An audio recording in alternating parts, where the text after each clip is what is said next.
ज्ञान दीक्षा सत्संग में आप सभी का स्वागत है, जो ज्ञान दीक्षा कार्यक्रम के विद्यार्थियों के लिए है। आज हम परीक्षाओं से शुरू करेंगे। पहली परीक्षा रूबी की है और दूसरी परीक्षा ओमकांत की है। तो पहले रूबी की परीक्षा होगी, फिर ओमकांत की, फिर आपके प्रश्न उत्तर होंगे। जी।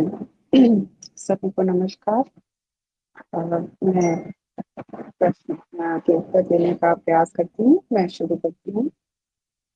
प्रश्न एक, क्या मन अशांत होने पर ज्ञान हो सकता है? ज्ञान अर्थात अज्ञान का नाश है, और अज्ञान ही है जो मन में भरा हुआ है, जिसकी वजह से मन अशांत होता है। तो मन अगर अशांत है तो वो मन में ये व्याकुलता या इस तरह के प्रश्न जागृत करता है स्वयं को जानने के, कि मैं क्या हूँ। तो इसलिए मन अशांत होने पर अपने अज्ञान को जानने के लिए अज्ञानवश ही वो ज्ञान की तरफ प्रेरित जरूर होता है, लेकिन उस समय ज्ञान नहीं हो सकता। ज्ञान तो गुरु के सानिध्य में ही हो सकता है। साधक बनने के लिए, मार्ग पर चलने के लिए वो एक संकेत जरूर हो सकता है। प्रश्न दो, कौन से विचार ज्ञान करवाते हैं? विचार अर्थात सभी के सभी अनुभव हो गए, और अनुभव परिवर्तनशील हैं। और अनुभव सभी जो बदल गया, ज्ञान मार्ग पर हमने जाना है कि वो मिथ्या ही है और वो असत्य है। तो कोई भी विचार ज्ञान नहीं करवाते, हमारे अपितु हमारे अज्ञान का नाश करवाने के लिए जरूर उन विचारों का या उन अनुभवों का योगदान है हमारे जीवन में। प्रश्न तीन, क्या सत्य भी मान्यता है? सत्य अर्थात जो कभी नहीं बदलता, किसी भी संदर्भ में हमेशा अपरिवर्तनशील रहता है। लेकिन व्यवहारिकता में सत्य सभी का व्यक्तिनिष्ठ और इच्छिक है, और वो उनके मानदंड भी सत्य के उनके अपने इच्छा अनुसार ही होते हैं, उनकी उपयोगिता के अनुसार। और जीव के जो सत्य के वो मानदंड होते हैं वो बदलते रहते हैं और उनका सत्य असत्य भी बदलता रहता है। तो माया में सत्य मान्यता हो सकता है, क्योंकि वो सत्य नहीं विसत्य होता है। लेकिन ज्ञान मार्ग में सत्य मान्यता नहीं है, सत्य परम सत्य है, और वो हुआ जा सकता है। प्रश्न चार, अस्तित्व पूर्ण होते हुए भी उसमें समस्याएं क्यों हैं? अस्तित्व पूर्ण है, उसमें कोई समस्याएं नहीं है। अस्तित्व पूर्ण होते हुए भी उसमें समस्याएं क्यों हैं? अस्तित्व पूर्ण है, वो शून्य है, और उसमें कोई भी समस्याएं नहीं है। प्रश्न पांच, अनंत संभावना में अनुभवकर्ता का अंत भी एक संभावना है, सही या गलत? ये गलत है। अनंत संभावना तो अनुभवों की है, जो अस्तित्व का प्रकट रूप है, और वो नित्य है, समयहीन है, निरंतर है और सदा है। और वही अनुभव करता भी है, वो भी सदा है, वो अस्तित्व का तत्व है। तो ये वाक्य जो है ये गलत है, क्योंकि ना अनुभव समाप्त होंगे, ना अनुभवकर्ता का अंत हो सकता है। वो स्वयंभू है और समय से परे है। प्रश्न 6, अनुभवकर्ता को स्वयं का ज्ञान नहीं होता, सही या गलत? अनुभवकर्ता को स्वयं का ज्ञान नहीं होता, सही या गलत? अनुभवकर्ता के प्रकाश में सब प्रकाशित है, अनुभवकर्ता स्वयं स्थापित है। अनुभवकर्ता को स्वयं का ज्ञान नहीं होता है, क्योंकि वो तो बस है, वो तो तत्व है।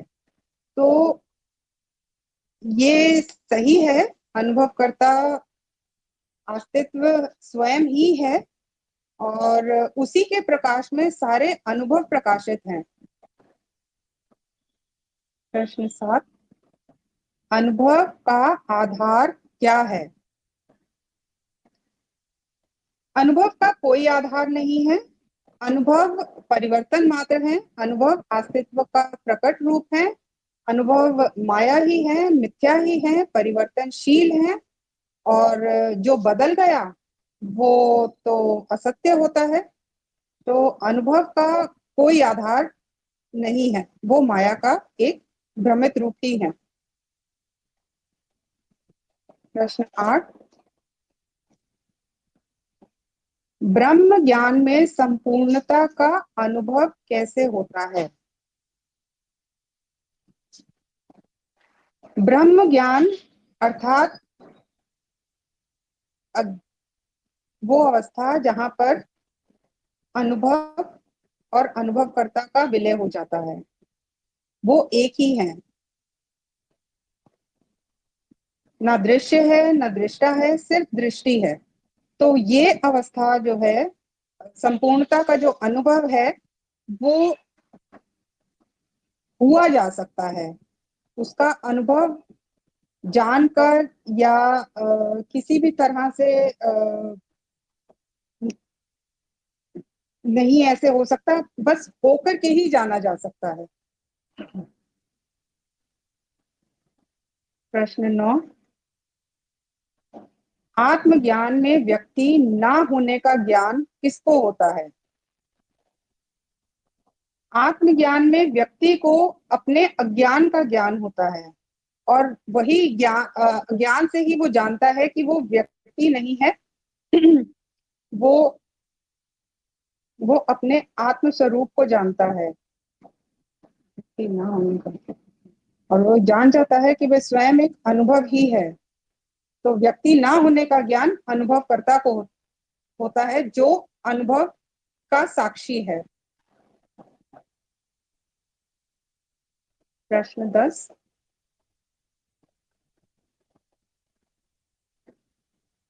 साक्षी भाव से समाधि तक कैसे प्रगति होती है? साक्षी भाव से समाधि तक कैसे प्रगति होती है? साक्षी भाव ही सहज समाधि ही है, और इसको जीव को या मनुष्य को निरंतर अपने आप को याद रखते हुए इस भाव में रहने से, और ज्ञान मार्ग में जो हमें निधि ध्यासन करना, और उस अवस्था में बने रहना, उसका स्मरण रहना, वो आवश्यक है।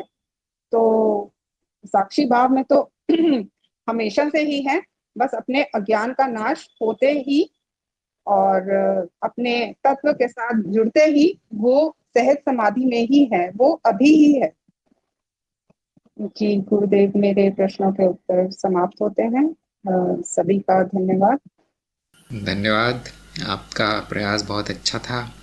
आपको 7.5 अंक मिले हैं 10 में से, जिसका अर्थ है कि आप पास हो गए हैं और अब चरण 4 में पहुंच जाएंगे। मैं यहाँ पर आपको बहुत देना चाहती हूँ कि मैं आप मुझे शिष्य के रूप में स्वीकार कर रहे हैं। Thank you so much. और इसके साथ ही गुरुदेव, मैं उनका भी धन्यवाद करना चाहूंगी जिन्होंने मुझे इस परीक्षा की तैयारी कराई है। वो हैं डॉक्टर रेणु सिरोही जी और आदित्य जी। उन्होंने बहुत बहुत मेरी मेहनत करवाई है तैयारी करवाने के लिए।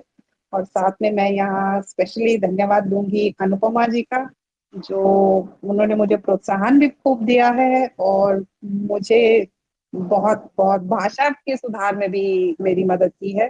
तो अगर फिर भी कोई भाषा में मुझसे भूल चूक हुई हो तो उसके लिए मैं आपसे क्षमा चाहूंगी गुरुदेव। मैं इस पर भी कार्य कर रही हूँ, कोशिश कर रही हूँ। Thank you so much.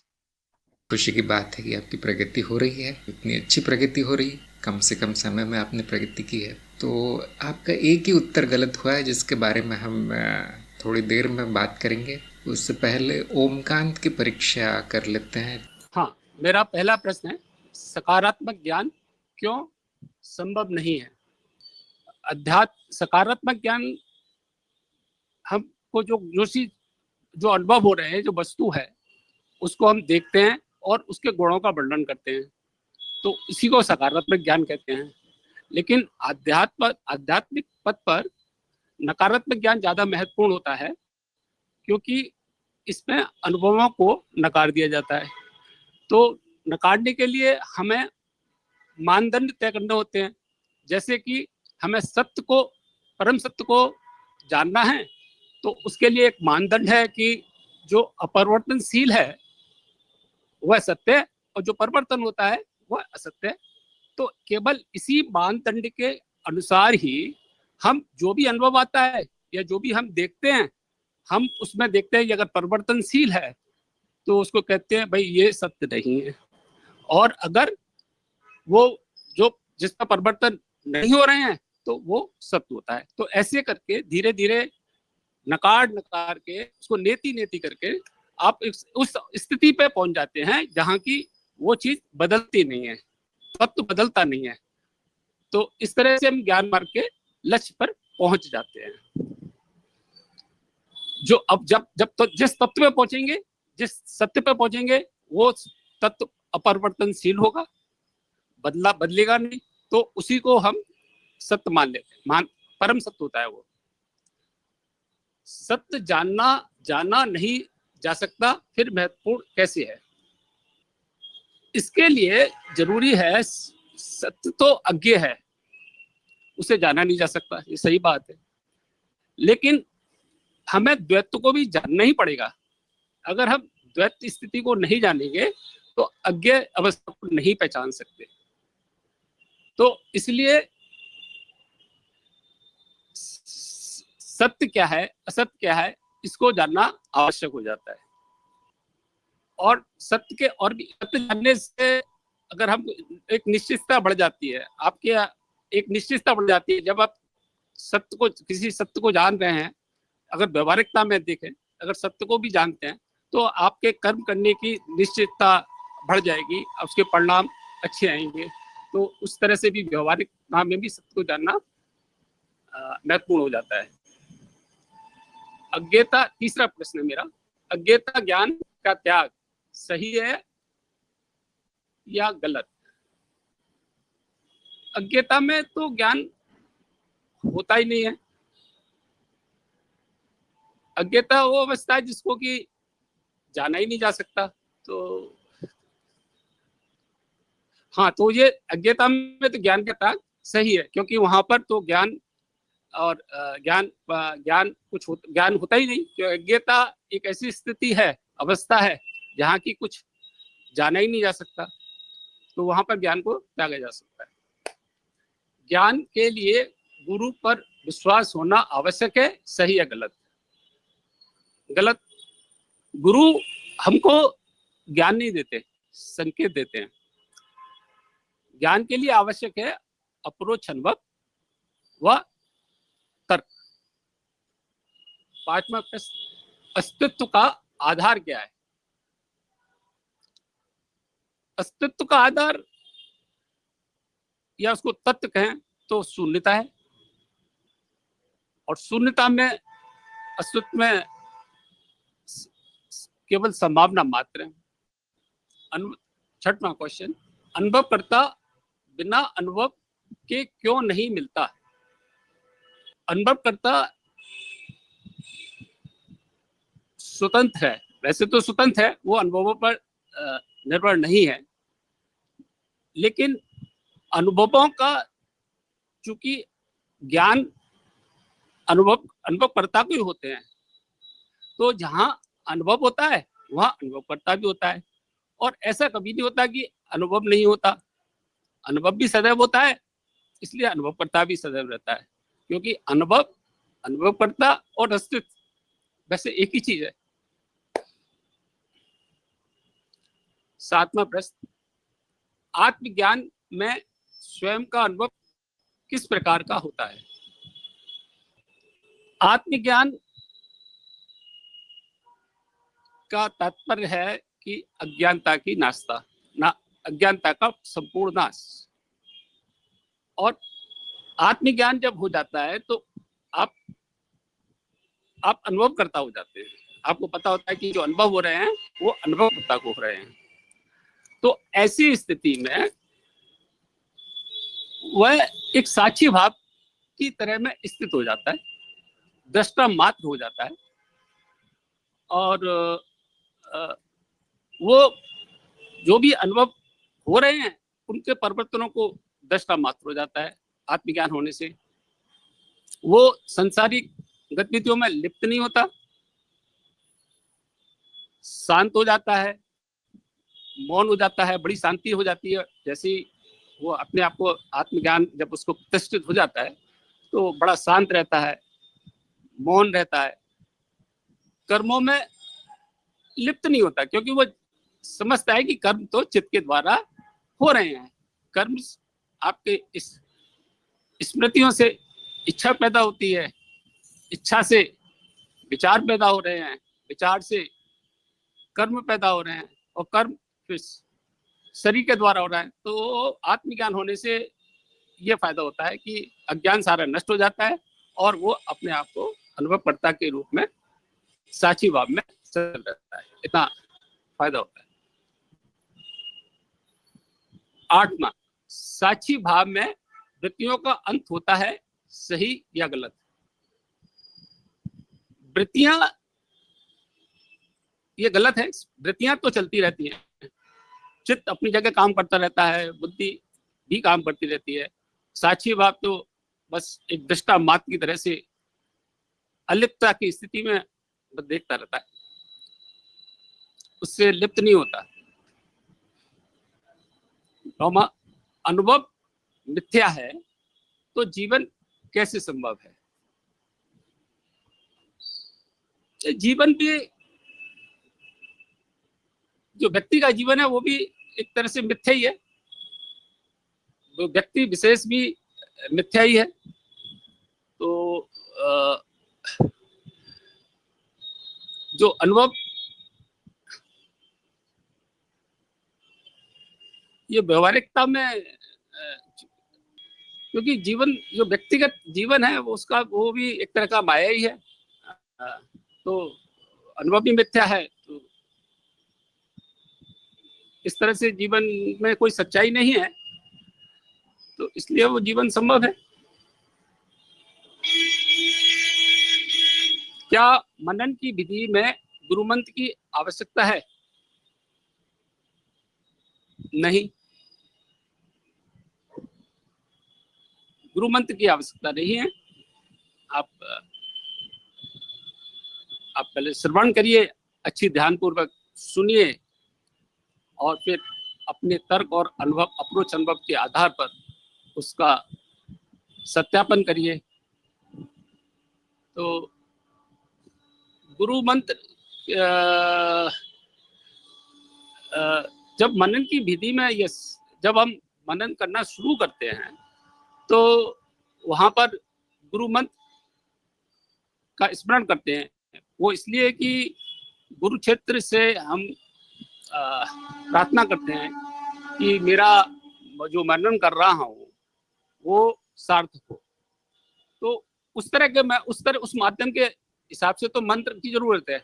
Otherwise व्यवहारिकता में बहुत सारे गुरु मंत्र दे देते हैं कि इसको जाप कर लो, वो कर लो, तो उस सब की आवश्यकता नहीं है।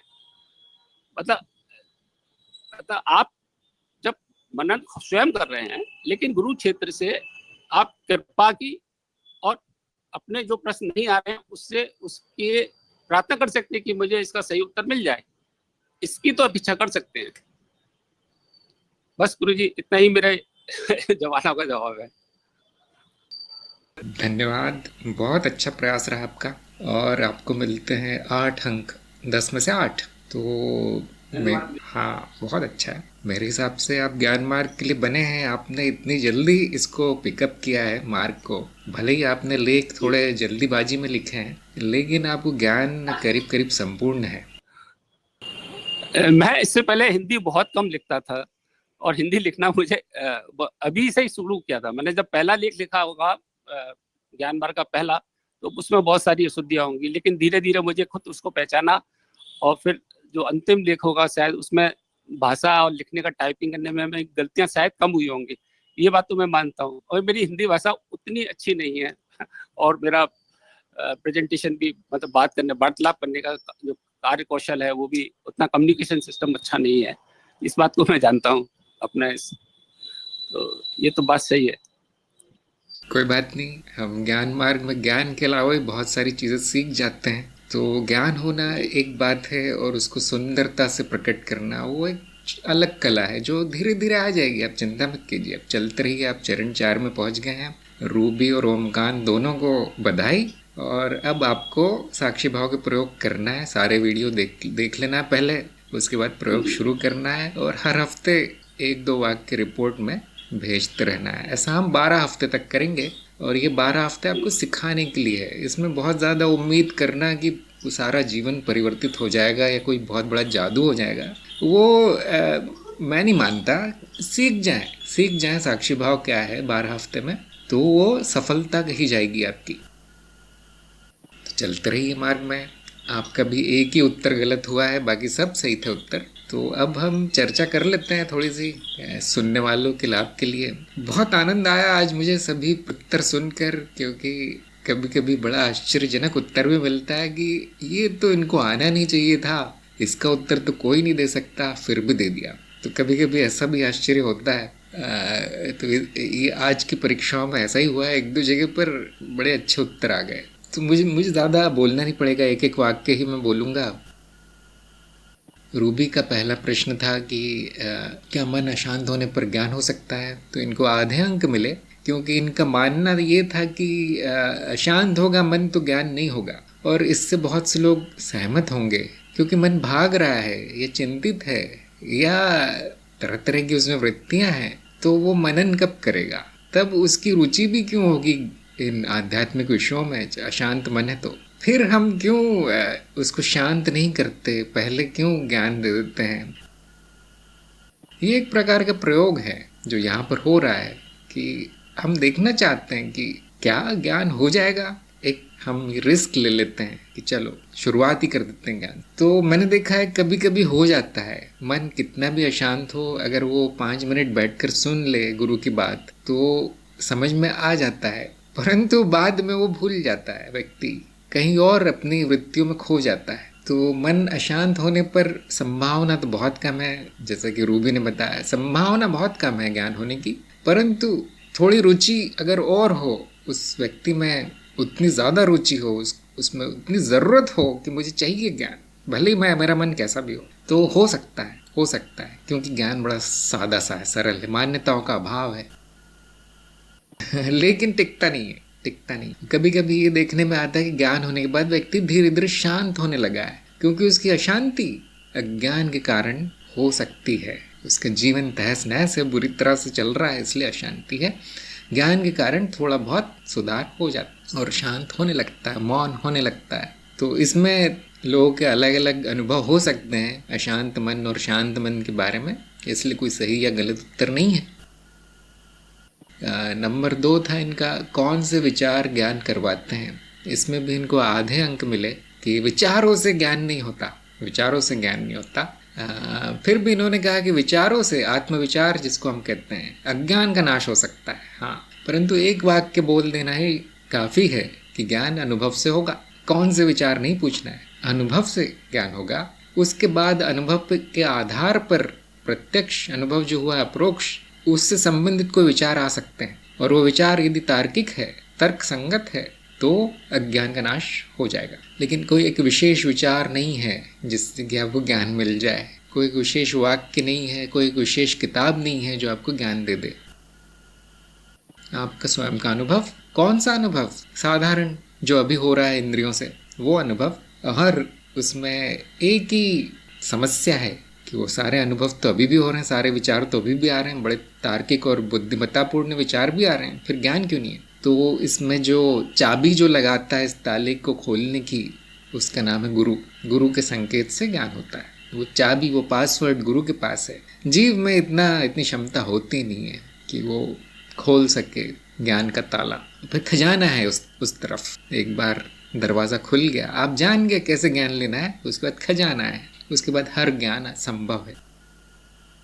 नंबर 3 क्या सत्य भी मान्यता है। तो इनका जवाब बिल्कुल सही था, पूरे अंक मिले। इन्होंने अंत में यही कहा कि वो मान्यता नहीं है। शुरू में ऐसा ही होता है कि हम मान लेते हैं कि हाँ ये मानदंड है और ऐसे जाना जाएगा सत्य। जैसे जैसे आप सत्य को पहचानने लगते हैं, सत्य आपकी पकड़ में आने लगता है, तो आप यही देखेंगे कि यही आवश्यक है, यही सत्य होना आवश्यक है और कुछ सत्य नहीं हो सकता। तो मान्यता की जगह आवश्यकता ले लेती है, कुछ और सत्य नहीं हो सकता। जो मानदंड बनाया गया है वो आवश्यकता के आधार पर बनाया गया है, ना कि मान्यता के आधार पर।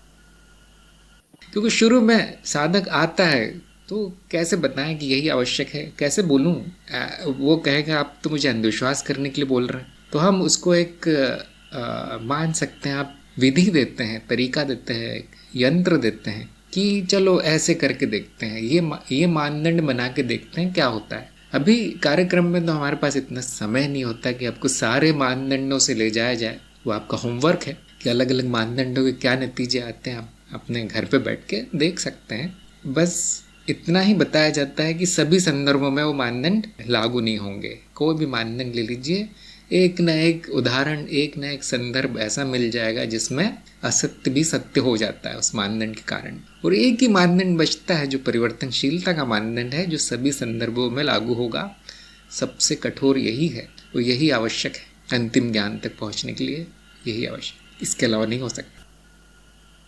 तो शुरू में जिसको मानदंड या मान्यता कहा गया है, जैसे कि हम शुरुआत ही करते हैं कि ऐच्छिक है, व्यक्तिनिष्ठ है, सबके अपने अपने मानदंड है, क्योंकि यहाँ पर भी ये बात वास्तविक है, ये बात भी सत्य है कि हाँ ऐसा ही है। लेकिन जब आप ये मानदंड उपयोग करते हैं परिवर्तनशीलता का, तो यही जाना जाता है कि हाँ इससे अधिक सत्य नहीं मिलेगा। अद्वैत में पहुंचकर आप सारे मानदंड छोड़ देते हैं। सत्य असत्य कितना भी आवश्यक हो, कितना भी अनावश्यक हो, कोई भी संदर्भ हो, सब त्याग हो जाता है। इसलिए कोई बहुत बड़ी चीज़ नहीं है वो मान्यता है या आवश्यक है, ये सब अर्थहीन सी बातें हो जाती है। लेकिन शुरुआत ऐसे ही होती है। नंबर 4, अस्तित्वपूर्ण होते हुए भी उसमें समस्याएं क्यों हैं? इनका जवाब बिल्कुल सही था कि नहीं, समस्या नहीं है। लेकिन इन्होंने आगे नहीं बताया कुछ, क्योंकि यहाँ क्यों पूछा गया, कारण पूछा गया। तो क्या अस्तित्व में समस्या नहीं है? बहुत सारी समस्याएं हैं। हाँ, वो अस्तित्व की दृष्टि में नहीं है समस्या, मनुष्य की दृष्टि में या किसी और जीव की भी दृष्टि में समस्या हो सकती है। सबसे बड़ी समस्या अज्ञान है हम कहते हैं। तो क्या वो नहीं है? है, बिल्कुल है। तो फिर रूबी ने क्यों कहा कि नहीं है? देखिए, वो अज्ञान के कारण प्रतीत होती है समस्याएं। समस्याएं हैं तो उसका हल भी है। जैसे अज्ञान है तो उसका हल ज्ञान है। ऐसा नहीं कि केवल समस्या है, समस्याओं का उत्तर भी है, समस्याओं का समाधान भी है अस्तित्व में। क्योंकि ये दोनों है इसलिए वो पूर्ण है। इतना उनको बोल देना चाहिए था तो उनको पूर्ण अंक मिल जाते, लेकिन उनको आधे अंक मिले। क्यों? क्योंकि यदि समस्याएं हैं तो वो अस्तित्व अपूर्ण हो जाएगा। यदि कोई समस्या नहीं है तो भी अपूर्ण हो जाएगा, क्योंकि अब एक तरह का अनुभव गायब है उसमें से। क्योंकि दोनों है, समस्याएं और उनका हल दोनों है, इसलिए वो पूर्ण है। तो ये नहीं कहना चाहिए कि पूर्ण होते हुए समस्या क्यों, मतलब पूर्णता का अर्थ ही नहीं जाना गया। पूर्णता का अर्थ है कि दोनों होगा, काला सफेद दोनों होगा, अंधेरा उजाला दोनों होगा, अच्छा बुरा दोनों होगा, समस्या और उनका हल दोनों होगा। ये इसको कहेंगे पूर्णता। अभाव हो गया एक चीज का, भले वो अच्छी हो बुरी हो, तो अपूर्णता हो गई। और अधिकतर मनुष्य चाहता है कि वो अभाव हो जाए उन चीजों का जो मुझे पसंद नहीं, वो अभाव हो जाए। तो यहाँ ज्ञान है उस मनुष्य में, स्वीकार नहीं किया उसने पूर्णता को। नंबर 5, 6, 7, 8 सभी उत्तर बिल्कुल सही थे। तो इसमें से जैसे कि मैंने कहा, कभी कभी आश्चर्य होता है कि नए नए साधक भी अच्छे उत्तर देते हैं। तो प्रश्न नंबर 5 ऐसा ही उदाहरण है कि अनंत संभावना में अनुभवकर्ता का अंत होना भी संभावना है, क्या ये सही है? तो इनका उत्तर पूरी तरह सही था। और ये कठिन प्रश्न है, इनका उत्तर बड़ा सटीक था कि संभावना अनुभव के बारे में है। संभावना अनुभव की ओर इशारा करती है, ना कि अनुभवकर्ता की ओर। अनुभवकर्ता संभावना नहीं है, सत्य है। अस्तित्व में अनंत संभावना है, क्योंकि वो संभावना अनुभव, कोई भी अनुभव हो सकता है, ये संभावना है, उसका अनुभवकर्ता से कोई लेना देना नहीं है। जैसे सागर में अनंत संभावना, कोई भी लहर आ सकती है, तो क्या सागर के गायब हो जाने की भी संभावना सागर में है? तो अब ये अर्थहीन सी बात है, क्योंकि संभावना लहरों के बारे में बताई गई है। सागर का जो पानी है, पानी मात्र है, वो स्थायी है, ये उदाहरण है। तो इसी प्रकार अस्तित्व का तत्व तो स्थायी है, वो संभावना नहीं है, और उसमें जो भी प्रतीत होता है वो संभावना है। जो संभावना की धारणा है, मात्र धारणा ही है, हमारे पास कहने के लिए कोई शब्द नहीं, इसलिए संभावना का शब्द का उपयोग कर लिया गया है, लेकिन वो अनुभव करता है या तत्व पर या अस्तित्व को स्वयं पर लागू नहीं है। अब इस पर थोड़ा सा विचार करना चाहिए सबको, क्योंकि अनुभव करता ही अस्तित्व है।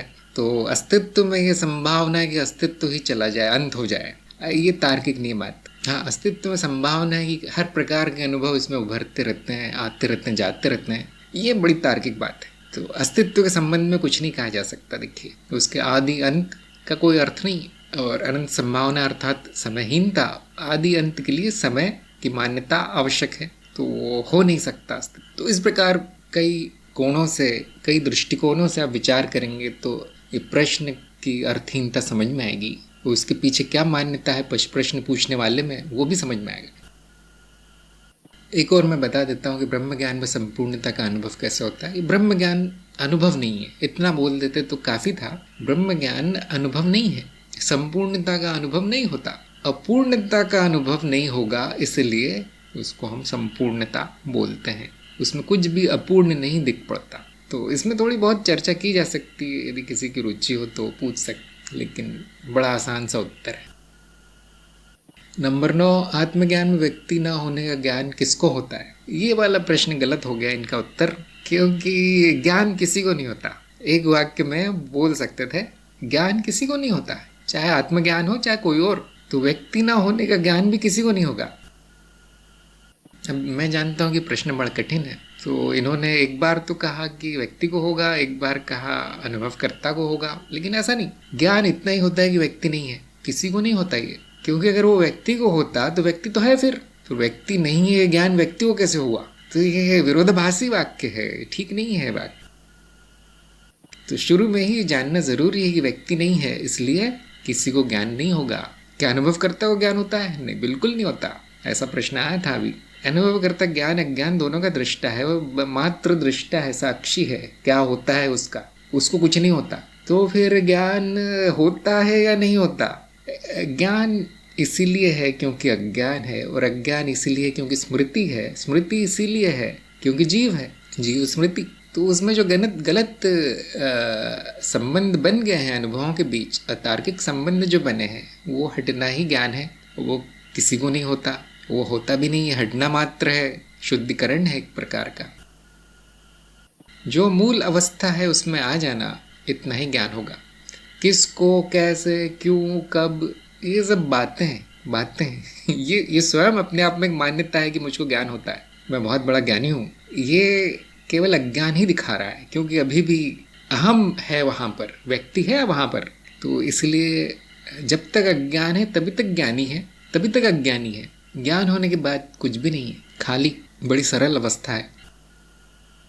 तो ये प्रश्न किसको आएगा? जिसको आत्मज्ञान नहीं हुआ वो पूछेगा किसको होता है ये सब। तो इसलिए आत्मज्ञान ही शुरुआत है, आत्मज्ञान ही अंत है।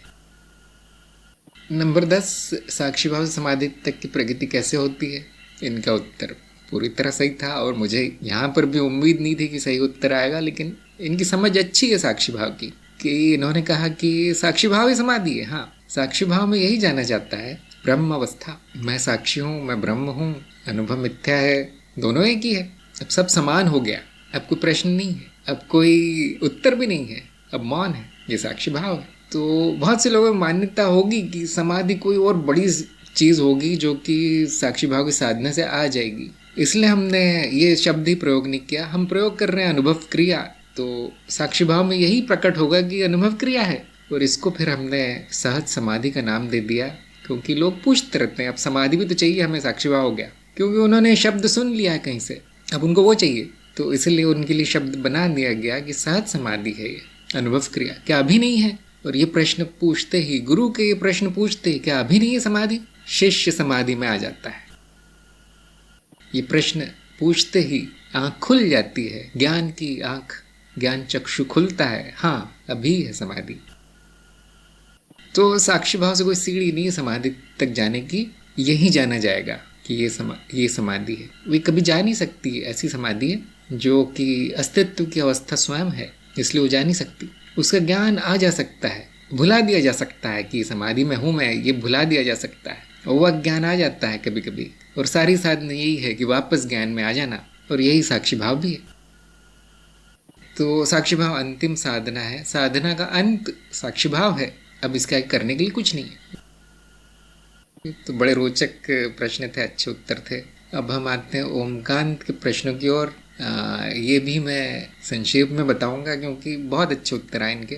पहला, सकारात्मक ज्ञान क्यों संभव नहीं है, इनको आधे अंक मिले क्योंकि इन्होंने प्रयास बहुत अच्छा किया ये बताने का कि नकारात्मक ज्ञान क्यों आवश्यक है, क्यों उसी में अज्ञान का नाश होगा। लेकिन ऐसा तो है नहीं कि सकारात्मक ज्ञान संभव ही नहीं है। संभव है, सकारात्मक ज्ञान भी संभव है, लेकिन ज्ञान यही होता है क्यों मिथ्या है। ज्ञान यही होगा कि ये जो हो रहा है सामने, जिसको मैं होना बताता हूँ, वो मिथ्या है। तो ज्ञान तो संभव है, ज्ञान नहीं कहेंगे, फिर उस सत्य नहीं कहेंगे। तो इसलिए मैंने आधे अंक दिए क्योंकि ये शब्दों का खेल जैसा लगता है अब कि कभी आप कह रहे हैं संभव है, फिर कह रहे हैं ज्ञान नहीं है, तो बड़ी अजीब सी स्थिति है। तो ऐसा नहीं, शुरुआत तो सकारात्मक ज्ञान से ही होती है, लेकिन जब नकारात्मक आता है सामने, सत्य तक पहुंचा देता है। अध्यात्म में उपयोगी नकारात्मक ही है, जैसा कि इन्होंने बताया ओमकान ने। फिर भी हो सकता है, जैसे सारा का सारा विज्ञान जो है सकारात्मक है, बहुत से लोग इस पे राजी नहीं होंगे, मानेंगे नहीं इसकी वो सकारात्मक है। ऐसा लगता है कि वो सकारात्मक है, किंतु है नहीं। विज्ञान भी नकारात्मक ही ज्ञान है क्योंकि उसमें सैद्धांतिक भाग है या अनुभव आधारित है, इसलिए ऐसा प्रतीत होता है कि वो सकारात्मक। जैसे कि मैं कहता हूँ कि जब शुरुआत हम करते हैं तो सकारात्मक काम आ जाता है कभी कभी, लेकिन अंत में नकारात्मक ही उपयोगी निकलता है। फिर सकारात्मक को छोड़ देना ही बुद्धिमानी है। या आप ऐसा कह सकते हैं कि सकारात्मक संभव है, परंतु वो सीढ़ी है नकारात्मक तक जाने के लिए। नकारात्मक के बाद अज्ञेयता बचती है। नंबर 2, सत्य जाने नहीं जा सकता। फिर महत्वपूर्ण कैसे, पूरे अंक मिले। व्यवहारिकता में महत्वपूर्ण है और द्वैत के स्तर पे महत्वपूर्ण है। इसके बिना अद्वैत में जाया नहीं जा सकता, पहुंचा नहीं जा सकता। तो ये भी सीढ़ी है जो बाद में छोड़ देनी पड़ती है। नंबर 3, अज्ञेयता ज्ञान का त्याग है, सही या गलत। इनका उत्तर तो बड़ा अच्छा आया, मैंने इनको पूरे अंक दिए, लेकिन यहाँ पर भी लोगों में मतभेद हो सकता है। इन्होंने कहा कि हाँ वो ज्ञान का त्याग है अज्ञेयता, परंतु जो होता नहीं है उसका त्याग कैसे होगा। अब ये दूसरा दृष्टिकोण है सोचने का। मैं ये नहीं कहता कि ये उत्तर गलत है और ये सही है, ऐसा नहीं। उसमें तरह तरह के उत्तर आ सकते हैं। आप देखिए, उसी समझ को 2-3 तरीकों से बताया जा सकता है कि कोई कहेगा कि ज्ञान तो होता नहीं है, नकारात्मक ही है, फिर त्याग कैसे हो गया, फिर त्याग करने से अज्ञेयता कैसे हो गई। ऐसा तो है नहीं कि हमने बहुत सारा ज्ञान जमा कर लिया, अब अज्ञेयता में पहुंचना, अब त्याग दो, ऐसा नहीं। वो सारी प्रक्रिया ही, विधि ही अज्ञेयता तक ले जाती है। त्याग शुरू से ही हो जाता है, ये भी नहीं वो भी नहीं, ये भी सत्य नहीं वो भी सत्य नहीं, तो शुरुआत ही तो त्याग से हो रही है। तो एक प्रकार से वो वाक्य पूरी तरह सही है कि अज्ञेयता ज्ञान का त्याग है, परंतु अब थोड़ा सा गहराई में उतर के देखेंगे तो ऐसा नहीं हुआ कि ज्ञान पहले था फिर त्याग दिया अब अज्ञेयता, ऐसा नहीं हुआ। अज्ञान ही अज्ञान था, उसका ही त्याग अज्ञेयता तक ले जाता है। तो यहाँ पर भी थोड़ा शब्दों का खेल है, और इस प्रकार के प्रश्न इसलिए बनाए जाते हैं समझने के लिए, कि समझने के लिए तो नहीं कहूँगा, परीक्षा लेने के लिए कि साधक शिष्य समझा या नहीं अज्ञेयता का अर्थ। कहीं अज्ञेयता का अर्थ ये तो नहीं मान लिया कि सारा ज्ञान फेंक देना है तो मतलब समझ गलत हो गई। तो इसलिए इस प्रकार के प्रश्न बनाए जाते हैं पूछने के लिए, जानने के लिए, परीक्षा लेने के लिए कि अज्ञेयता को कुछ और तो नहीं समझ लिया आपने। तो ध्यान दीजिए, अज्ञेयता ही शुद्ध स्थिति है, अंतिम स्थिति अज्ञेयता ही है, उसमें केवल अज्ञान था वो हट गया। नंबर 4, ज्ञान के लिए गुरु पर विश्वास होना आवश्यक है, सही है गलत। तो हाँ, ये बड़ा आश्चर्यचकित करने वाला उत्तर है, और इन्होंने कहा कि नहीं, बड़ा स्पष्ट उत्तर इनका आया कि नहीं, और मैंने उनको पूरे अंक दिए। बहुत से लोग ये जानकर थोड़े आश्चर्य में पड़ेंगे कि ऐसे कैसे, अभी अभी आपने बोला गुरु के संकेत के बिना हो नहीं सकता, अभी अभी आपने बोला कि गुरु के पास चाबी है, ताला खुलता है गुरु से, अब आप कह रहे हैं कि नहीं, और उनको पूरे अंक भी दे दिए। क्या ये तो नाइंसाफी है, ये तो ठीक नहीं है। लेकिन ध्यान दीजिए, ध्यान दीजिए, ओमकार ने बिल्कुल सही पकड़ा है। यहाँ पर विश्वास शब्द महत्वपूर्ण है। गुरु होना आवश्यक है, लेकिन गुरु पर विश्वास होना आवश्यक नहीं है। ये वाक्य ध्यान देने लायक है ना। गुरु होना आवश्यक है, लेकिन गुरु पर विश्वास आवश्यक नहीं है। गुरु पर श्रद्धा इतनी होनी चाहिए कि आप उनकी बातों पर मनन कर पाएं, इतना। उसको भी हम विश्वास नहीं कहेंगे, उसको भी जिज्ञासा या जानने की इच्छा इतनी प्रबल होनी चाहिए। वहां तक शिष्य को पहुंचना है कि हाँ, गुरु की बात में कुछ दम है, कुछ उनकी बात का महत्व है। शायद यहाँ पे मुझे ज्ञान हो सकता है, अगर मैं ये विधि जान लूँ, ये कैसे ज्ञान देते हैं, मैं कर लूँ, इतना कार्यक्रम कर लूँ या आश्रम में दाखिला ले लूँ। यहाँ तक तो विश्वास ज़रूरी है। और इसको विश्वास भी नहीं कहेंगे, तो प्रयोग है, एक तरह का एक्सपेरिमेंट है। आप करना चाहते हैं तो ज़रूर कीजिए। तो देखिए, विश्वास ज्ञान मार्ग में पूरी तरह मना है, चाहे वो अच्छा विश्वास हो, चाहे अंधविश्वास हो, चाहे बुरा विश्वास हो। यदि गुरु के लिए शिष्य के मन में दुर्भावना आ गई कि इनको कुछ नहीं आता होगा, मैं यहाँ देख लेता हूँ, थोड़ा सा ट्राई कर लेता हूँ, प्रयास कर लेता हूँ, तो भी नहीं होगा ज्ञान। तुम पहले से ही मान लिया है कि यहाँ नहीं हो सकता। लेकिन अंधविश्वास होना है कि सब कुछ यहीं मिलने वाला है, यहीं कल्याण होने वाला है मेरा, ये भी ठीक नहीं है, क्योंकि आप किसी पाखंडी के चक्कर में पड़ सकते हैं। फिर इतना ज़्यादा विश्वास कर लेंगे तो थोड़ा विश्वास कि शायद यहाँ मेरे अज्ञान का हल हो जाए, देख लूँ मैं, इतना ज़रूरी है। लेकिन वो ज्ञान के लिए नहीं है। ज्ञान आपको केवल अप्रोक्ष अनुभव से होगा, अपनी बुद्धि से होगा। बड़ी पहेली है ये गुरु। क्या करूं? विश्वास करूं, अविश्वास करूं, अंधविश्वास करूं, सब कुछ जो बोलते हैं सच मान लूं क्या तब ज्ञान होगा? क्या पैरों पे गिर जाऊं? क्या फोटो की पूजा करूं इनके? तो नए नए जो साधक है उनके मन में इस प्रकार के प्रश्न आते होंगे। इसलिए कहते हैं कि अध्यात्म एक निजी यात्रा है, आपकी स्वयं की यात्रा है। आप ही को देखना है कहाँ विश्वास करे कि मेरा काम हो गया, कहाँ श्रद्धा से मेरा काम हो गया, कहाँ पे संशय किया मैंने गुरु पे तो काम हो गया, कहाँ मैंने प्रश्न पूछ लिया तो मुझे ज्ञान हो गया। ये प्रायोगिक चीज़ है, करके देखना है। और फिर बाद में होता है विश्वास कि हाँ, मैं जब भी देखता हूँ, जिस भी अनुभव की तरफ देखता हूँ, जब भी अपनी बुद्धि सही उपयोग कर लेता हूँ, तो मेरे गुरु की बात सच निकल जाती है। अब जीवंत होने लगा है विश्वास, अंध नहीं रहा, अब अंधविश्वास नहीं रहा। अब उसमें जीवंतता है कि उसका आधार है उस विश्वास का, कि जो भी मैंने सच माना था, गुरु के कहने पर उसका मैंने परीक्षण किया, उसको जांचा, उस पर प्रश्न चिन्ह लगाया और वो झूठ निकला। अब मेरी भलाई इसी में है कि अगली बार जब गुरु बोलेंगे कि ये तुम गलत सोचते हो, ये विचार गलत है, यहाँ ज्ञान है, तो मेरी भलाई इसी में है कि उसे प्रश्न चिन्ह लगाऊं, दोबारा देखूं। ऐसे वो विश्वास बढ़ता है। विश्वास अचार की तरह है। पहले दिन अच्छा नहीं लगता खाने में, जब वो 6 महीने का हो जाता है, जब 1 साल तक वो पड़ा रहे अचार, तो स्वादिष्ट हो जाता है। तो गुरु भी अचार की तरह है। गुरु पर जो विश्वास है, आपको प्रमाणित करते जाना है गुरु की बात को, फिर वो विश्वास बढ़ता जाएगा। और वो विश्वास बढ़ के फायदा क्या? आपको ज्ञान तो हो गया। विश्वास होने से ज्ञान नहीं होता, ज्ञान होने से विश्वास होता है गुरु पर। उल्टा है। सभी लोग इस मूल मंत्र पर विचार कीजिए। नंबर 5, अस्तित्व का आधार क्या है? इनको आधे अंक मिले। प्रयास तो इन्होंने किया, 0 है आदि आदि, लेकिन अस्तित्व के बारे में आधार की धारणा लगाना ठीक नहीं है। इतना आपको बताना चाहिए था कि वो ठीक है, अस्तित्व का आधार या अस्तित्व तत्व 0 है, लेकिन वो नाम है अस्तित्व का। 0 अस्तित्व का एक दूसरा नाम है बस। 0 अलग सी चीज़ नहीं है जो जिस पर कि अस्तित्व नाम की कोई अलग सी चीज़ खड़ी है ना। आधार का अर्थ यही होता है कि वो आधार हटा दो तो फिर कुछ नहीं है, लेकिन अस्तित्व का आधार वो स्वयं है फिर, है ना। वो हटाया भी नहीं जा सकता। आधार वो है जो हटाया नहीं जा सकता। तो अस्तित्व का अर्थ ही है होना, वो हटाया नहीं जा सकता। वो आने जाने वाली चीज़ नहीं है, अनुभव नहीं है जो आ जा सके या जिसका कोई आधार हो। अस्तित्व का आधार मानना कल्पना हो जाएगा, क्योंकि अस्तित्व स्वयं ही आधार हो जाएगा। तो ये बाकी प्रश्नों की तरह है कि अस्तित्व पे आप कोई भी प्रश्न लगा दो, वो धारणा गलत ही निकलती है। तो इतना वो उनको बताना चाहिए था, परंतु फिर भी मैंने आधे अंक दे दिए। तो आप कह दें कि आधार शून्यता है, तो फिर कहने के लिए कुछ बचता नहीं अधिक, परंतु शायद सबकी समझ में ना आए, क्योंकि वो फिर जिसकी समझ में नहीं आया वो ये पूछेगा शून्यता का आधार क्या है। तो अब कहीं ना कहीं आधार की धारणा त्यागनी पड़ेगी। मूलभूत तत्वों के आधार नहीं होते। नंबर 6, अनुभव करता बिना अनुभव क्यों नहीं मिलता? पूरे अंक मिले, दोनों एक ही है। अगर उसके बिना मिल जाता तो दोनों को एक कहना ठीक नहीं होता, फिर अद्वैत नहीं होता, क्योंकि दो हो गए, फिर एक के बिना दूसरा मिल रहा है। नंबर 7 गलत हो गया इनका उत्तर।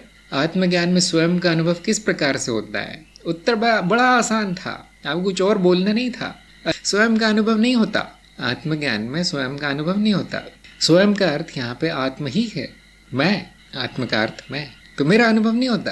और जिसको भी मैं माना था उसका अनुभव होता है। क्या अनुभव होता है? ये मैं नहीं हूँ। क्या ज्ञान होता है? ये मैं नहीं हूँ। जो अनुभव हो गया वो मैं नहीं हूँ, तो फिर स्वयं का अनुभव कैसे होगा?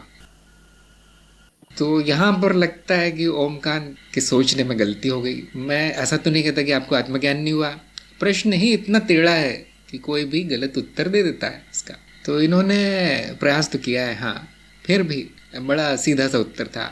जब भी ये शब्द आए, 3 शब्द, स्वयं का अनुभव, मेरा अनुभव, अनुभवकर्ता का अनुभव, तो आपको सोचना भी नहीं है, सीधे नहीं बोल देना है, नहीं अनुभव नहीं होगा।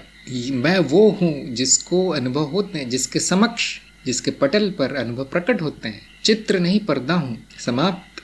यही आत्मज्ञान है, वो यही आत्मज्ञान है। तो जिन लोगों ने भी ये सोच लिया है कि आत्मज्ञान में कोई विशेष अनुभव होगा जो कि मेरा होगा, तो उन लोगों को आत्मज्ञान क्या है पता भी नहीं है, और हुआ भी नहीं है, उनका गुरु भी नहीं है, उनका मार्ग भी नहीं है। उन्होंने एक बात सुन ली है कहीं से, आत्मज्ञान ज़रूरी है। अब मैं ये नहीं कहता कि ज़रूरी नहीं है, ज़रूरी है, लेकिन ऐसे नहीं, कल्पनाओं में नहीं होगा आत्मज्ञान। उसकी बहुत अच्छी विधि है, बहुत तार्किक विधि है, और गुरु के संकेत से होगा। विधि का नाम है नीति नैतिक, दृश्य दृष्टा विवेक उसका आधार है। शुरुआत आत्मज्ञान से है, और वो कोई अनुभव नहीं है, प्रोक्ष अनुभव यही ज्ञान देता है आत्मज्ञान। 8, 9, 10 तीनों सही थे। तो इसमें मैं 2 प्रश्न पर थोड़ा सा बता देता हूँ बाकी लोगों के लिए कि अनुभव मिथ्या है तो जीवन कैसे संभव है। इनका उत्तर बड़ा सटीक था कि जीवन ही तो मिथ्या है। जो आपका जीवन है वही आपका अनुभव है, जो आपका अनुभव है वही आपका जीवन है। जन्म से लेकर मृत्यु तक जो घटनाएं होती हैं वही तो अनुभव है। अनुभवों की श्रृंखला ही जीवन है। तो वो सारी श्रृंखला सपना है, मिथ्या है, संपूर्ण जीवन मिथ्या ही है। इस जीवन का दृष्टा सत्य है, और वो कभी नहीं कहता कि मेरा जीवन है, कभी नहीं कहता कि मेरा अनुभव है, और मेरा बोलता ही नहीं। मैं हूँ, और ये बादल आ जा रहे हैं, मैं आकाश की तरह हूँ। उसमें जीवन भी बस एक बादलों की श्रृंखला है, उससे ज़्यादा कुछ नहीं है। तो इस प्रश्न के पीछे अज्ञान ये है कि यदि मैं जीवित हूँ, यदि ये मनुष्य शरीर है, ये जगत है, तो ये सत्य होना चाहिए। यहाँ पे सत्य के मानदंड कुछ और हैं। सत्य का मानदंड उत्तरजीविता है, हम कहते हैं यहाँ पर। तो इसको तर्क के द्वारा बहुत अच्छे से बताया जा सकता है कि ये मानदंड ठीक नहीं है। यदि आप ये जान गए कि सभी अनुभव मिथ्या हैं, और ये जान गए कि जीवन भी एक अनुभव मात्र है, तो ये प्रश्न कभी नहीं आएगा।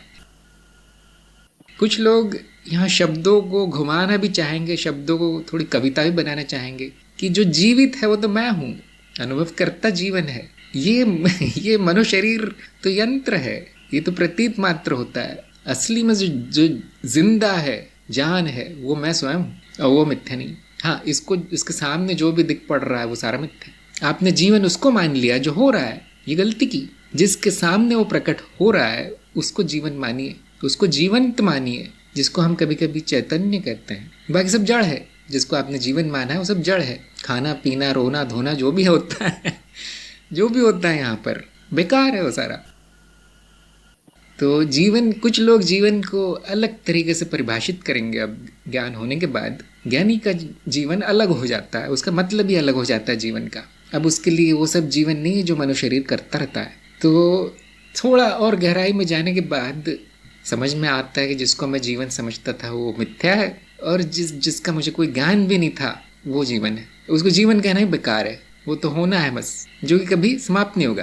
क्योंकि जीवन का उल्टा मृत्यु है ना। वैसे जन्म का उल्टा भी मृत्यु है, लेकिन जीवन का एक विरोधार्थी शब्द भी हो सकता है, द्वैत हो सकता है, परंतु अंत में होना मात्र उसका कोई विरोधार्थी नहीं है। ना होना संभव नहीं है मेरा, तो इस तरह से जीवन शब्द को फिर से परिभाषित कर लेने से सारी समस्या समाप्त हो जाएगी। जीवन आप किसे कहते हैं उस पर निर्भर है, वो सत्य है या मिथ्या है। नंबर 10, क्या मनन की विधि में गुरु मंत्र आवश्यक है? इनका जवाब पूरी तरह सही था कि नहीं है, आवश्यक नहीं है। फिर दिया क्यों गया है, बताया क्यों गया है कि ये गुरु मंत्र बोलिए, ऐसा कीजिए, वैसा कीजिए, उसकी विधि क्यों बना दी? वो विधि उनके लिए है जिन्होंने कभी मनन नहीं किया जीवन में, जिनको पता भी नहीं ये शब्द होता है। अक्सर मैं देखता हूँ पूछते हुए मिलते हैं लोग, मनन क्या होता है, मनन कैसे करें? तो बहुत ही नए होंगे, बहुत ही नए नए आए होंगे। दर्शन शास्त्र पूरा मनन ही तो है, दर्शन शास्त्र, और करना ही क्या है। तो ज्ञान मार्ग मनन आधारित है। यहाँ पर मनन के द्वारा ही ज्ञान होता है, सत्य जाना जाता है। तो क्योंकि वो इतना आसान है, तुरंत होता है, सीधा मार्ग है, लोग उसको पकड़ नहीं पाते। क्या सोचना चाहिए मुझे कुछ ज्ञान के बारे में? आपने कहा आत्मविचार करो, क्या कुछ सोचना पड़ेगा? ऐसे प्रश्न आते हैं। तो जो नए लोगों की सुविधा के लिए एक विधि बना दी गई है। लेकिन मंत्र क्यों है फिर यहाँ पर? क्योंकि लोगों में एक धारणा है कि गुरु कृपा के बिना ज्ञान नहीं होता। वो धारणा कैसे बनी? ऐसे ही बनी जैसे मैं बोलता रहता हूँ ना, गुरु के बिना नहीं होगा, गुरु ही चाबी है। ये सुनते सुनते वो मन में एक धारणा बन जाती है नए साधकों के। वो गुरु के संकेत और गुरु व्यक्ति में भेद नहीं कर पाते शुरुआत में। उनको लगता है कृपा चाहिए मुझे, और वो प्रार्थना उनके लिए दे दी गई है कि हाँ ये है प्रार्थना करने का, ये तरीका है, ये बोलो, ये मंत्र है। ध्यान दीजिए, वो मंत्र नहीं है गुरु मंत्र, जो गुरु ब्रह्म गुरु विष्णु मंत्र नहीं है। वो मंत्र में बीज मंत्र होना आवश्यक है, या फिर अंत में स्वाहा होना आवश्यक है, जो वैदिक मंत्र है आदि। मंत्रोच्चार की विधि होती है, मंत्रोच्चार का समय होता है, मंत्रोच्चार के लिए दिशा होती है, पूरा कर्मकांड होता है, अग्नि होती है, साक्षी होता है, जो भी। ये सब तो हमने बताया नहीं, इसका मतलब वो मंत्र नहीं, उसको कह दिया गया मंत्र। जैसे कभी कभी हम कहते हैं ना मूल मंत्र, महामंत्र, ऐसे ही ये गुरु मंत्र वो आह्वान है। अभी आह्वान क्या होता है नए लोगों को ये भी नहीं पता, तो पुकारना, हिंदी में हम कहेंगे पुकारना है, सहायता के लिए पुकार है आपकी। और नए लोग कर ले तो बहुत अच्छा है, लेकिन जिसको ज्ञान हो गया, जो ज्ञान में स्थित हो गया, स्थायी हो गया, तो उसके लिए आवश्यक नहीं। तो ध्यान दीजिए, गुरु मंत्र मंत्र नहीं है और आवश्यक भी नहीं है, केवल सुविधा के लिए दिया गया है आपके। एक और बात है कि ज्ञान मार्ग में कोई कर्मकांड नहीं है, लेकिन लोग ऐसे मार्गों से आते हैं जिसमें कुछ करना जरूरी। अब मैं क्या करूं, ऐसे पूछते हैं। तो अच्छा करवाते हैं फिर तुमसे, और फिर उनके लिए कर्मकांड बना दिया गया है कि देखो चरण नंबर 1 ऐसे बैठो पीठ सीधी करके, फिर ये मंत्र बोलो, फिर प्रश्न सामने लिखो। ये क्यों है? ये साधकों की सहायता के लिए। उनको अगर बोल दिया जाए हाँ तुम बस से जा रहे हो ऑफिस, मनन करना उसमें उनके लिए बड़ी समस्या हो जाएगी। देखो तुम देख रहे हो ना, अनुभव हो रहा है ना, यही तो मनन हो गया। नहीं, ऐसे कैसे मनन हो गया? तो क्योंकि नए आए हैं, देखिए नहीं पकड़ पाएंगे उसको। ज्ञान मार्ग को पकड़ना थोड़ा सा उनके लिए अभी संभव नहीं हुआ है, तो उनको दे दिया गया है। तो बहुत से लोग, क्योंकि ऐसा लगता है गुरु मंत्र में देवी देवताओं के नाम आ गए हैं, बोले नहीं ये तो हमें तो ज्ञान मार्ग हो, ये सब हमें नहीं चाहिए। मैं ये कहता हूँ तो अपना बना लो, एक पुकारने की विधि अपनी बना लो, क्योंकि मंत्र नहीं है इसलिए बदला जा सकता है। ध्यान दीजिए, मंत्र तंत्र मार्ग में प्रयोग होता है और वहाँ पे उसको बदलना असंभव है, बदलना मना है मंत्र को। यहाँ तक कि उच्चारण भी गलत हो गया तो विधि गलत हो जाती है। यहाँ तो लोगों संस्कृत भी नहीं आती बोलनी, कुछ भी नहीं आता, फिर क्या करें? आप अपना बना लीजिए, अपनी प्रार्थना स्वयं बना लीजिए। अगर आपको गुरु मंत्र नहीं जमता या नहीं करना है, एक वाक्य गुरु क्षेत्र प्रणाम हो गया, पुकारना हो गया, याद करना हो गया। इससे एक मानसिक बल मिलता है कि हाँ गुरु मेरे साथ है। और उसमें क्योंकि वो विधि बना दी गई है तो चित्त को लगता है, आपके मन को लगता है कि महत्वपूर्ण है ये बात। जो बिना विधि के किया जाए वो, क्योंकि आप जानते हैं कि जो ऐसे ही चलते फिरते कार्य होते हैं, चित्त उनको महत्वहीन मान के छोड़ देता है, वो याद नहीं रखता। परंतु एक अच्छी विधि बना दी जाए, उसका कर्मकांड कार्यक्रम बना दिया जाए उसका करने का, कि बहुत सुंदर सी आप डायरी लेते हैं, किताब लेते हैं, उस पर लिखते हैं, लाल पेन से महत्वपूर्ण शब्द लिखते हैं, फिर नीले पेन से व्याख्या लिखते हैं, फिर गुरु है, गुरु मंत्र है, अपने मंत्र भी लिखा है वहाँ, श्री गणेशाय नमः लिखते हैं उस ऊपर से। अब चित्त को एक बड़ा संकेत मिलता है, अरे तो बहुत काम की चीज़ है, बड़ी चीज़ है ये। अब उसको बल मिलता है, उस कार्य को। अब लोगों की समझ में आने लगा, आप लोगों को समझ में आने लगा कि कोई भी मार्ग हो उसमें कर्मकांड आ क्यों जाता है कोई ना कोई विधि आ कैसे जाती है। वो ज़रूरी नहीं है, वो इसलिए आ जाती है क्योंकि शायद साधक के लिए ज़रूरी है, मार्ग के लिए ज़रूरी नहीं है, ज्ञान के लिए ज़रूरी नहीं है, मनन के लिए ज़रूरी नहीं है, साधक के लिए ज़रूरी है।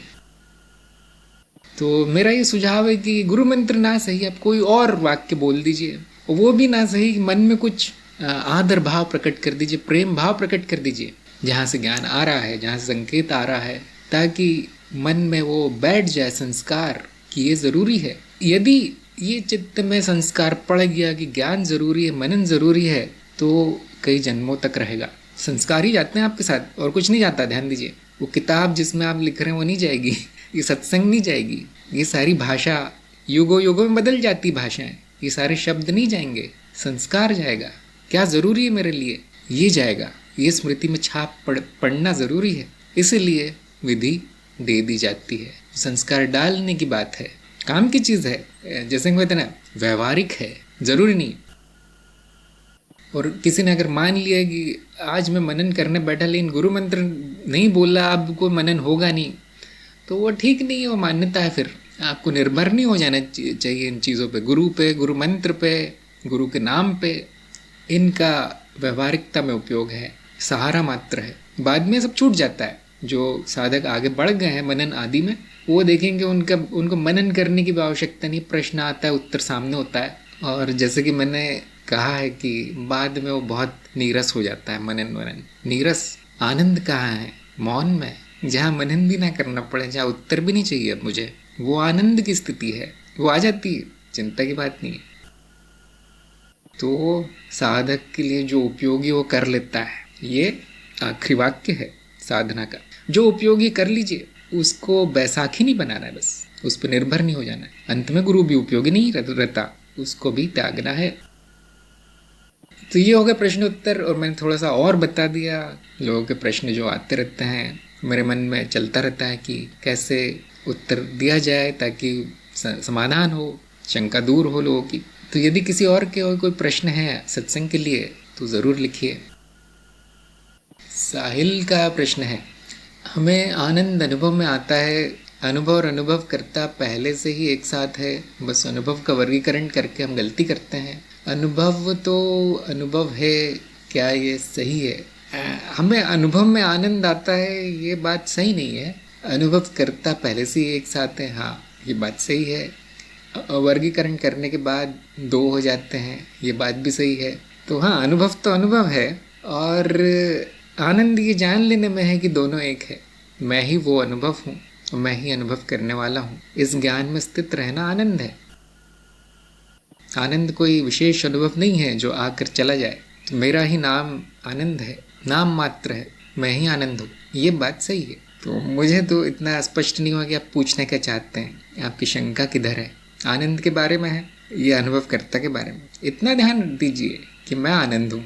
इसके आगे आनंद के बारे में कुछ और कहना गलत हो जाएगा कि ये करने से आएगा, वो करने से आएगा, ऐसे दो का एक कर देने से आ जाएगा। ये सब गलत धारणा है। फिर जिसने स्वयं को जान लिया, आनंद का प्रश्न समाप्त हो गया वहाँ।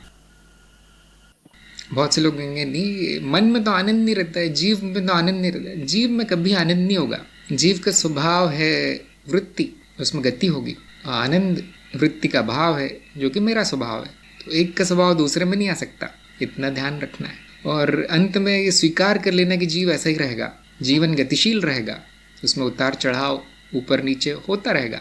ये भी आनंद की स्थिति है। अब स्थिति में आप उसको ठीक भी कर सकते हैं कि हाँ, चित्त में शांति नहीं है, शरीर में स्थिरता नहीं है, जीवन अस्त व्यस्त है। अब इस आनंद की पृष्ठभूमि आप उसको ठीक करने का प्रयास कर सकते हैं, वो भी आनंद अवस्था ही है। समस्या कहाँ है? ये मान लेना कि कुछ करने से आनंद आएगा।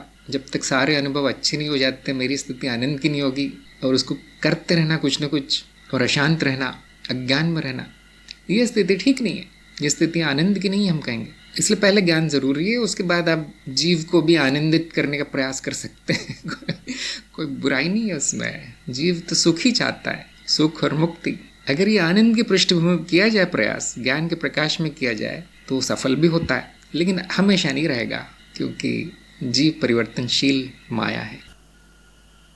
अजय ने कहा है, समालोचनात्मक बुद्धि आवश्यक है। गुरु के वाक्य संकेत मात्र है। उन संकेतों को अपने अप्रोक्ष अनुभव और तर्क के आधार पर सत्यापित करना आवश्यक है। अंधविश्वास नहीं होना चाहिए। जीवन श्रद्धा आवश्यक है, जो मार्ग पर चलकर आती है गुरु के मार्गदर्शन में। बहुत अच्छी बात कही आपने।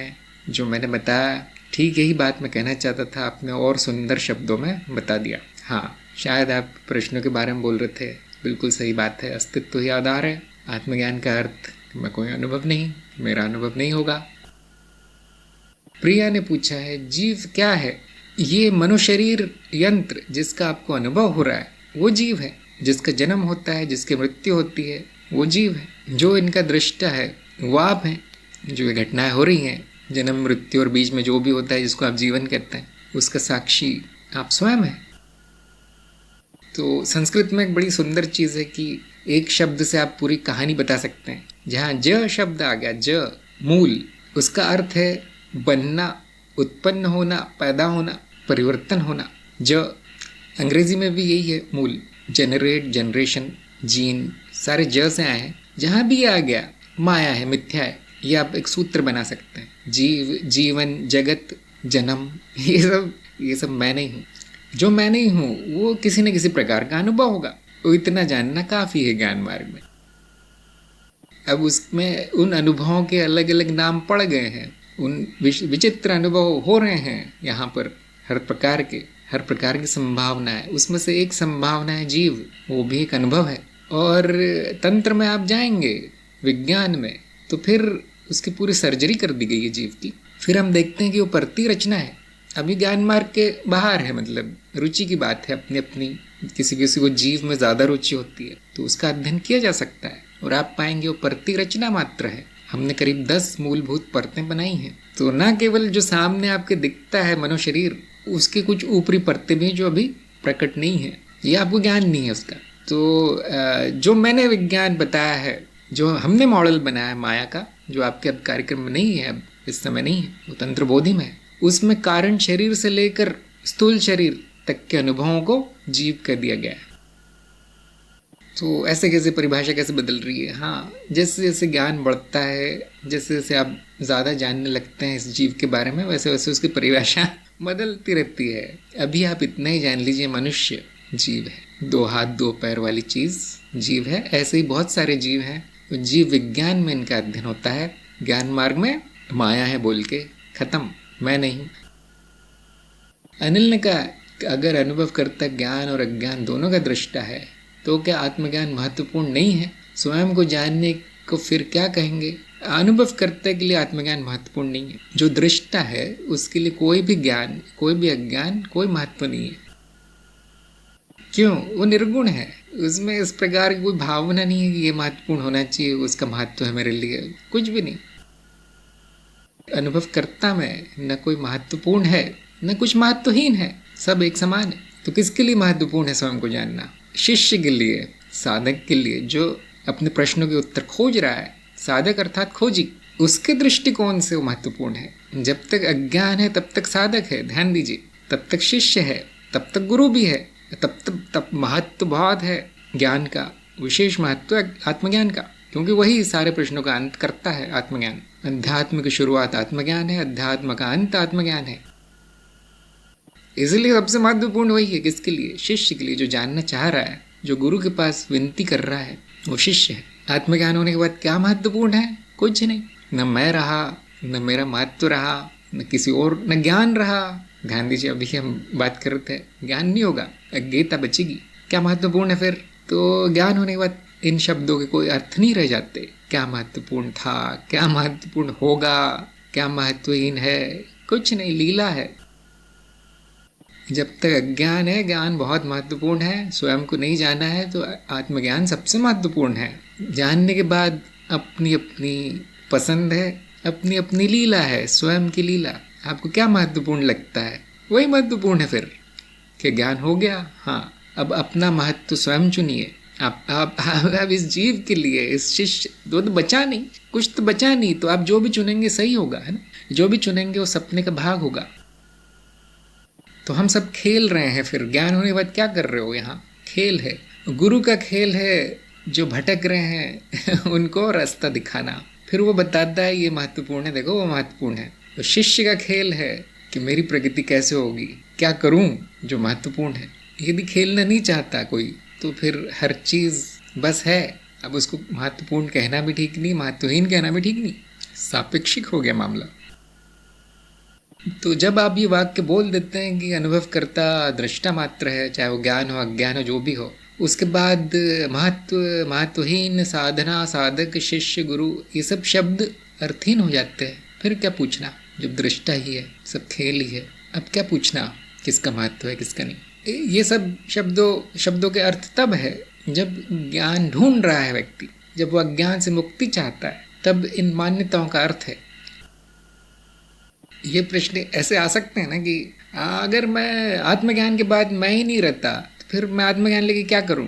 बड़ी समस्या है अब यहाँ पे, क्योंकि अब विचार आत्मज्ञान के परे चला गया है, जो कि पूरी तरह गलत है। आत्मज्ञान हुआ नहीं लेकिन उसके परे का विचार चल रहा है मन में, तो कैसे अर्थपूर्ण कैसे होगा वाक्य, वो प्रश्न। इसलिए गुरु कहता है देखिए बहुत महत्वपूर्ण है आत्मज्ञान, बाद में पूछना मैं क्या करूं, मैं इसका क्या करूं, ये मेरे लिए कैसे काम आएगा, किसका महत्व होगा, बाद में पूछना। अभी तुम्हारी ट्रेन स्टेशन पे नहीं आई है, अभी से उतरो मत, सामान मत बांधो, बैठो। तो ट्रेन में बैठना ज़रूरी है, देखिए ज्ञान मार्ग की गाड़ी में बैठना ज़रूरी है, बाद में क्या होगा इसका कोई अर्थ नहीं है। तो जब मैं कहता हूँ कि आत्मज्ञान सबसे महत्वपूर्ण है तो वो उनके लिए नहीं है जिनको हो गया है, वो उनके लिए है जिनको नहीं हुआ है। अगर आप एक क्षण के लिए मनुष्य वापस बन जाए, अज्ञानी मनुष्य, और पीछे देखें, वैसे तो कोई नहीं देखना चाहता, पीछे क्या हुआ कोई नहीं देखना चाहता अब ज्ञान होने के बाद, कि मैं कितना अज्ञानी था।